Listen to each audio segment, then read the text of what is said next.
Welcome back to History Unfolded, the podcast where we dive into key moments that shaped our world. I'm your host, Bradley Asato, and I'm here with Ouchi and Mundell. We are all juniors at Kalani High School and we're taking world history.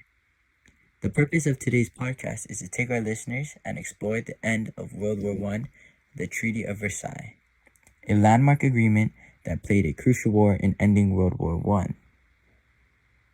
So what was the Treaty of Versailles? Signed on June 28, 1919, it was a peace treaty that officially ended the state of war between Germany and the Allied powers. The treaty was created to address the devastation of the World War I and to prevent future conflicts. It was crafted by the leaders of the major Allied countries including France, the United Kingdom, and the United States. Primarily led by French Premier Georges Clemenceau, British Prime Minister David Lloyd George, and the President Woodrow Wilson. The main goal of the Treaty of Versailles were to hold Germany accountable for the war, impose reparations, and redraw national boundaries to promote stability. The major countries involved aimed to create a lasting peace, although the treaty's harsh terms would later be seen as a factor contributing to the rise of World War II. From the imposing Hall of Mirrors in the Palace of Versailles, where the treaty was signed, to the intricate negotiation led by the Allied powers, we'll dive into the political maneuvers and national interests that influenced the final document. How did the treaty's harsh terms impact Germany, and what role did it play in the rise of future tension leading into World War II? Join us as we unravel the complexities and lasting impact of the treaties of Versailles, shedding light on one of the most pivotal moments in modern history. Stay tuned as we answer these questions and more.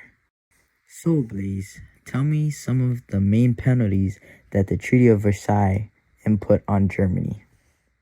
Some of the main penalties include territorial losses, military restrictions, reparations, and political and economic consequences. For the territorial losses, Germany lost a significant amount of territory, including Alsace-Lorraine to France, parts of Prussia to Poland. This created the Polish Corridor, and all overseas colonies. Now, military restrictions. The German army was limited to 100,000 troops, which is not a lot at all. Conscription was banned, and Germany was forbidden from having tanks, submarines, or an air force. These three things were key in winning the war. The Rhineland was also demilitarized. How about you, Pierce? What are some of the restrictions input on Germany from the Treaty of Versailles? Reparations. Germany was required to pay enormous financial compensation to the Allied nations, amounting to about 132 billion gold marks, or about 33 billion at the time. This probably led to Germany's resentment towards other countries and led to the rise of World War II. Political and economical consequences were the treaty weakened Germany's economy, leading to hyperinflation and economic instability. For example, a lot of people faced unemployment during the Great Depression, as they called it. Faced unemployment, unable to work and earn money for their families. This probably also fueled the resentment, contributing to the rise of Adolf Hitler in World War II. All the Treaty of Versailles did was make Germany hungry for revenge. The orders went a little overboard and caused Germany to go into a depression. This caused Hitler to rise to power because he made claims and people listened because they just wanted a difference to be made. This was because the depression had took a major toll on the people. After he rose to power, he started doing unspeakable things and grew his army despite what the treaty said. This ultimately led to World War II. So in my opinion, the punishments in Germany were too harsh and just led to more problems.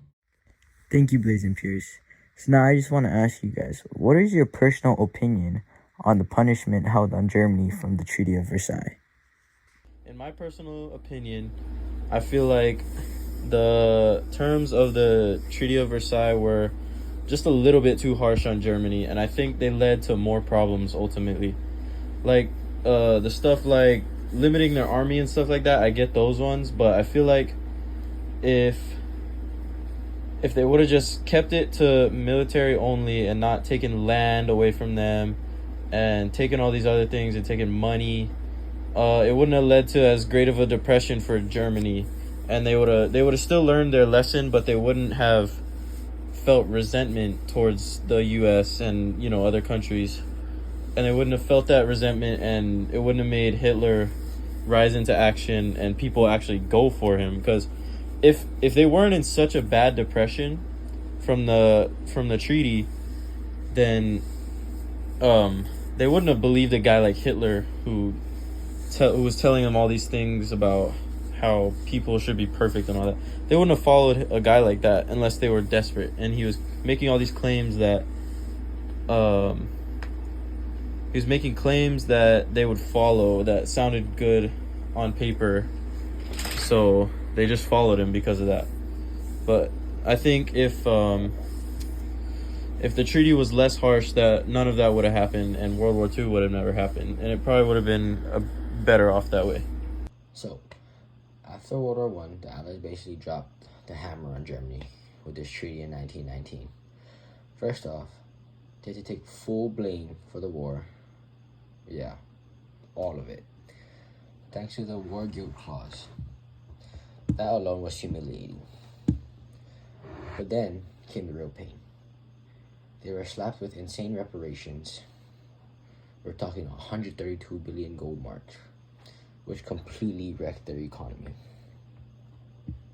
On top of that, they lost huge chunks of land, like Alsace, Lorraine to France, and parts of Prussia to Poland.